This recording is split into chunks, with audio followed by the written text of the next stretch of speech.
were off, fully stocked with new haircuts for the boys and a muddy chain to deal with. Back past the sunken boat.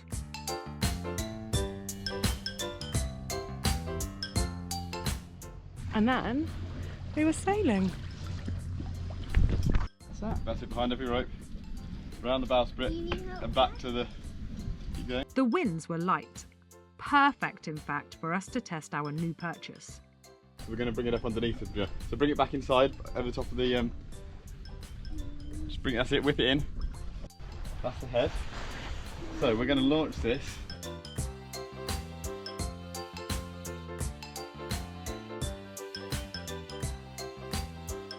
Your job, Eric, is to help the sail come out the bag. Okay? And also make sure the bag doesn't go overboard.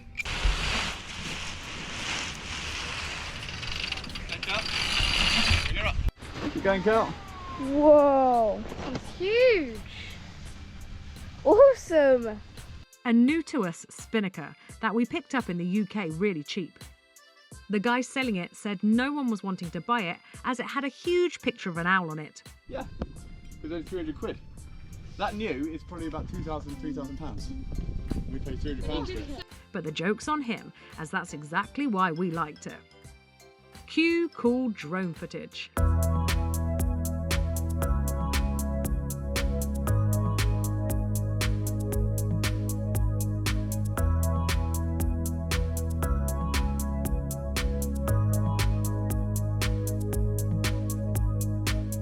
I didn't realise how much it makes us look like a pirate ship. So we're hiding in the shade because it's literally too hot to stand over there. One of the issues of sailing is we have to take down all our lovely awnings. But this is super cool. So our old spinnaker, which Chris and Chris bought to go with the boat, they got it from a boat jumble. That is a symmetrical spinnaker, means you're supposed to fly it with the pole, but it wasn't for Esperance. It's a bit too small and it's also like moth-eaten and holy and really like you feel the fabric is going. We saw this on Facebook Marketplace back in the UK, bought it for £300 and it's in pretty good nick. Like the guy said it was basically new and never used, which is a bit of a lie because I can see some repairs and stuff. But compared to our other spinnaker, it's in great nick, and not only that, it's also the right size. I thought it was a touch big actually when we put it up, but it's just perfect, just spot on. And the idea, it's a symmetric spinnaker as well, so you're supposed to fly it with a pole and out in front of the boat, dead downwind sailing and slightly on the run. But we found, due to Esperance's very large fore triangle, which is the distance between the very front tack point, the bowsprit, and the mast, we're able to fly these symmetric spinnakers like asymmetric spinnakers. If you don't know what that's all about, I'm not going to explain, look it up. Anyway, it's exciting. So, Why was the reason it was so cheap here? oh, because it's got a massive picture of an owl on it, like an evil owl. Look at this. A night owl too, but what they didn't realise is that... I might even only paid £250 for it. It was something stupid. Yeah. And the reason they couldn't sell it for more is because it says Night Owl 2 on it, but that's exactly the reason we liked it. Yeah. Our boat's not called Night Owl, our sail's called Night Owl. Exactly. Release the Night Owl 2! Cool, and we've got up to 4 knots in basically 4 knots of breeze. So that's awesome. Cool.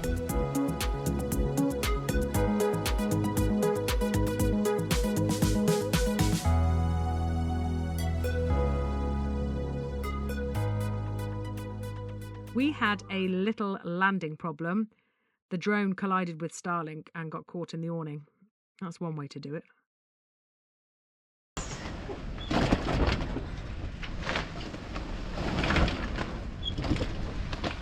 See that big one coming? It's like the last one. A passing ferry literally took the wind out of our sails. We made it to the anchorage and Mug Up were there to greet us and take our lines ashore.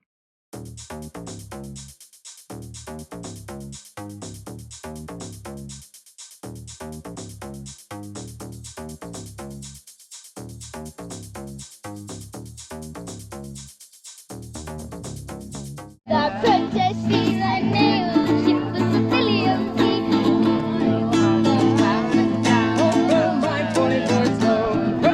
Soon may the whalemen come to bring us sugar and tea and rum. One day when the tonguing is done, we'll take our leave and go. There were many scabby boats ashore, a load that we already knew, and a load that we'd only just met, so Hugh and I didn't actually know who we were singing happy birthday to.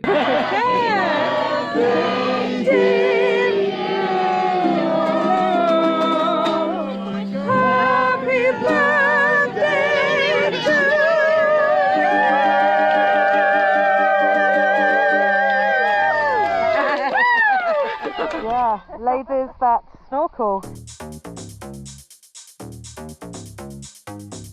Marina, Gillian, Michelle and I were off to explore the world below the waterline. And I have to say, there wasn't much there. Just a fish, Marina and Michelle with their impressive diving skills,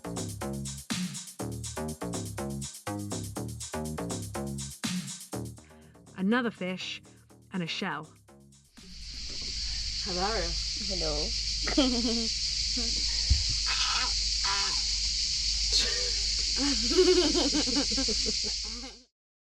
And the next day we were alone. We work Monday to Wednesday, so we can't always sail off when everybody else does. Plus there was some wind coming, so we thought we would stay in this bay and it would offer us some protection. I'm teaching and I've got my essential things.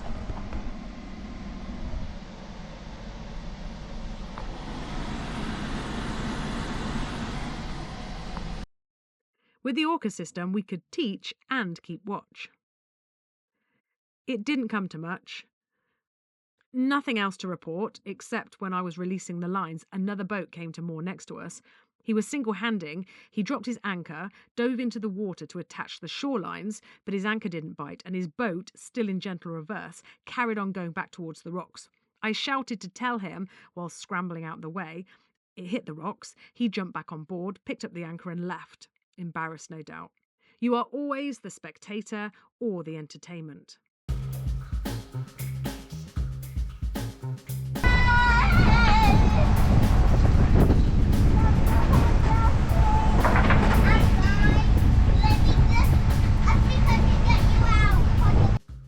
We heard of this cool island where pigs roam free on the beach, so we decided to head over, thinking it could be fun. It was a bumpy old passage. In the water. Hold on! Hold on! Actually on your website, I think.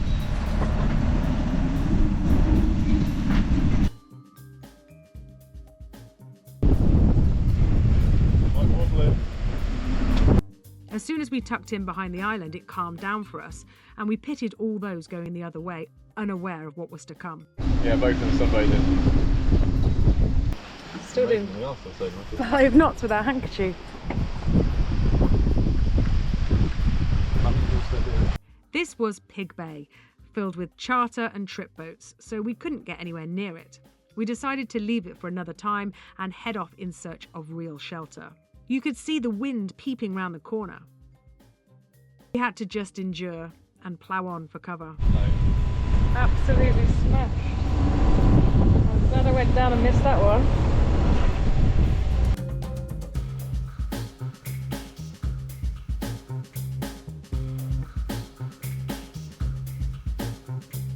We made it to Falatro Bay on Ithaca and all was calm again. So from this angle, the water looks normal, but as soon as you go under, it's beautiful.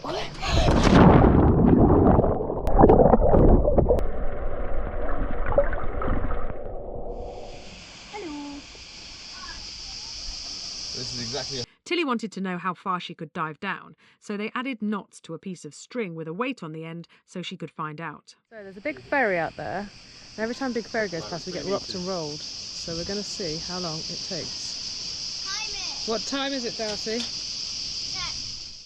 It was about 20 minutes, but I didn't film the end result. 2 minutes? Come on, Darcy. I'm falling! After being shaken around all day and stuck aboard due to the wind the day before, we decided to treat ourselves to a family dinner out. Found a miniature canoe. Not only is there a hungry cat, but there's also a billion wasps. Can't do it in the boat, I'm running away.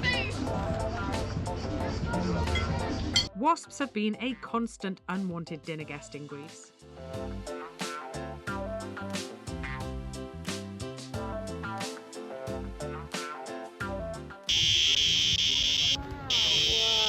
Wow. Yeah. Let me take a...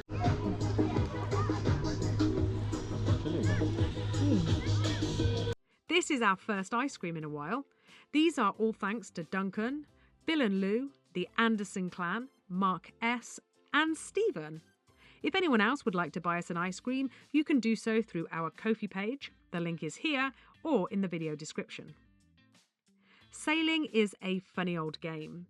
The lows are really low and the highs are really high, and there's not really very much in between.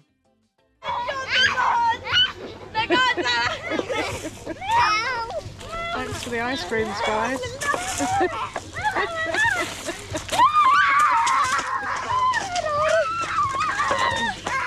Back again to Vathi for supplies. We will escape the Ionian one day, we promise. I'm pretty sure I think they've actually house over there. Odysseus lived in that blue house. Guys, I think they've actually found the ruins of this palace. We need to maybe go and see that.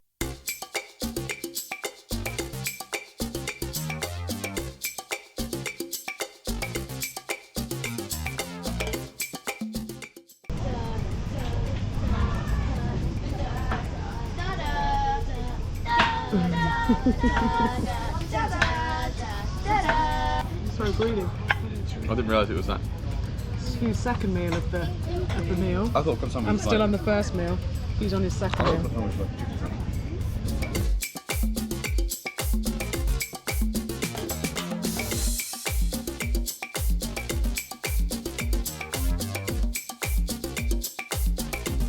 Just a quick stopover and we were off. You know the route by now. Back past the sunken boat. Motoring, then a slow sail. Yeah. It's lovely. So? It's lovely. Could have been a turtle. Teddy thought he might saw a turtle. I didn't make out what else could be. Must have been an emergency a couple of days ago. There's Andromeda out there.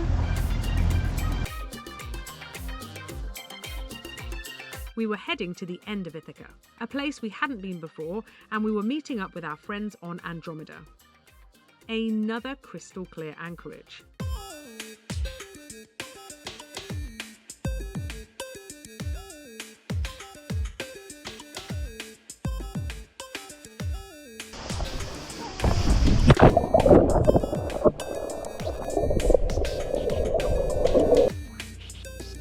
Look, a lionfish.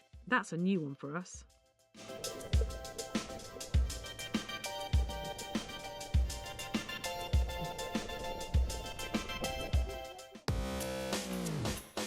Here's Loggy, it's our pet. Who needs oars when you have lines ashore?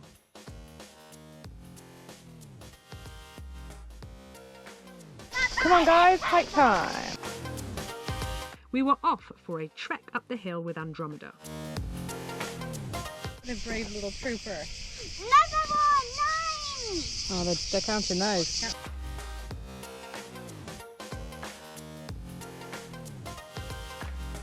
That's the view we wanted.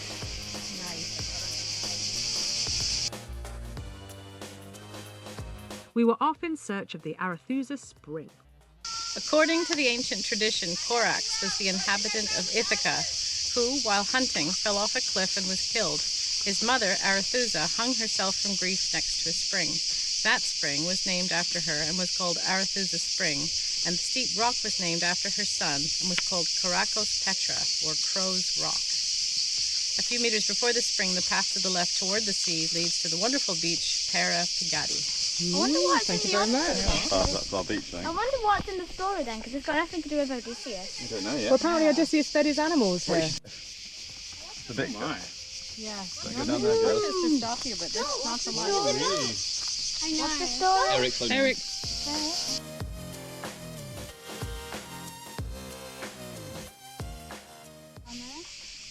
Is this the spring?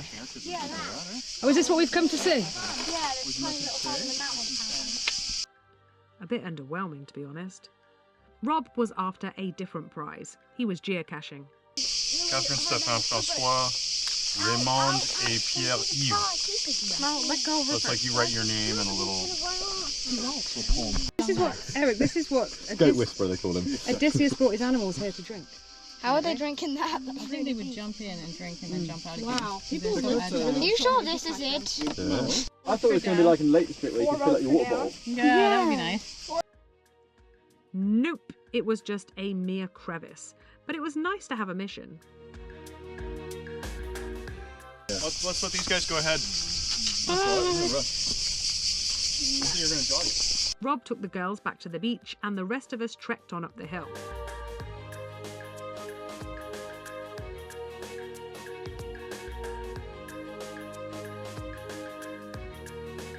The heat kicked in and we turned around. You really can't do anything in this heat.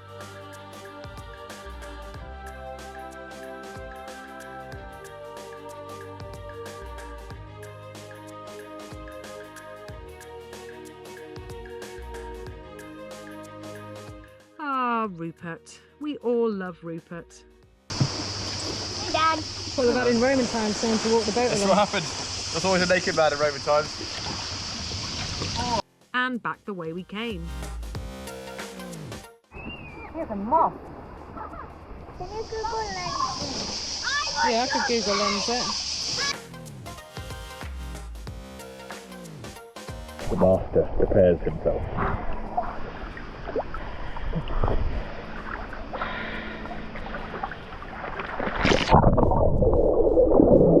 Eric has been enjoying freediving. This is his new party trick. So the Duke and Duchess over here, they're having a swim, but they've got their man in the safety boat there, keeping an eye on them.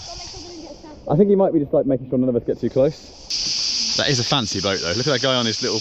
You have to zoom in, Kelly, on this 4K recording. Look at him on his little balcony area. They've gone to the local leisure centre and said, "Who's your best lifeguard?" They said, "Oh, Ralph. He's been here 3 years and he's got his level 2." They said, "All right, okay. I want him to come in his little dinghy and hang around all summer while I go swimming, just in case." And there he is. There's Ralph, the lifeguard from Surrey Leisure Centre. In complete contrast, Hugh was fixing the bilge switches. And in contrast again, the kids were still in the water. The kids keep taking the camera underwater to film. I wonder if this is like the equivalent of finding random photos on your phone.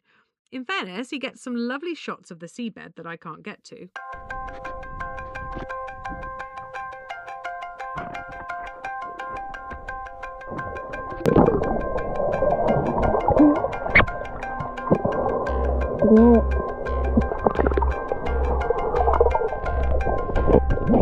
Epic trick shot compilation. Mum, please edit these together.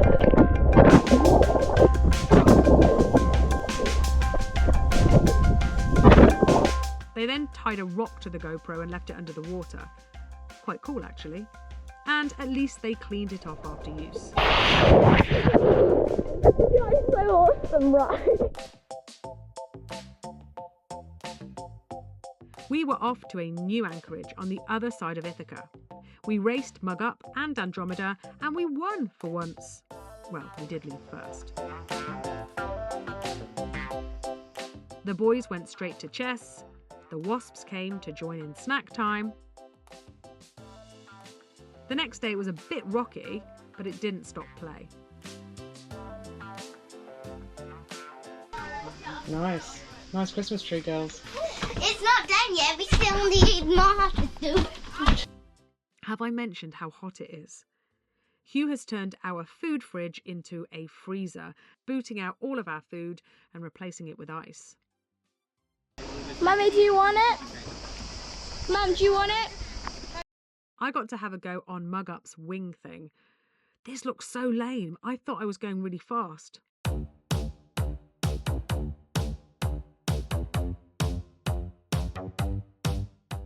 That's Mummy.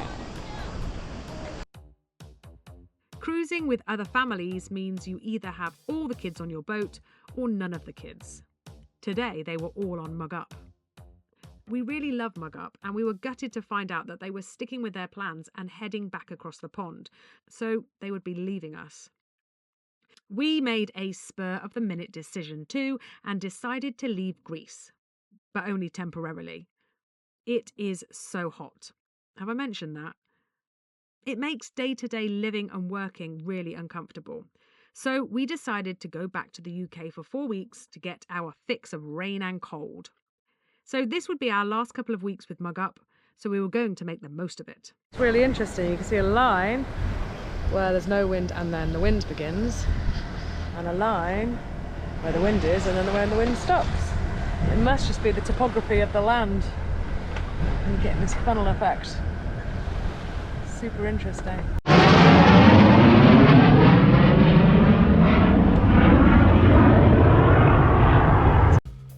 We were all off to the other side of Ithaca to go and see Odysseus's palace.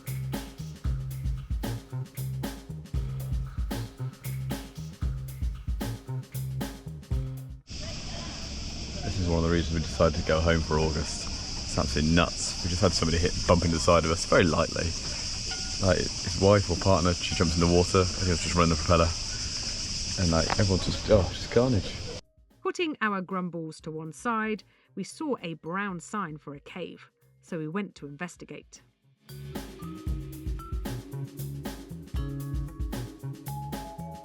We found it, and a bit like the spring from the other day, it was a bit underwhelming. I was more excited about this cool example of a tree defeating a rock.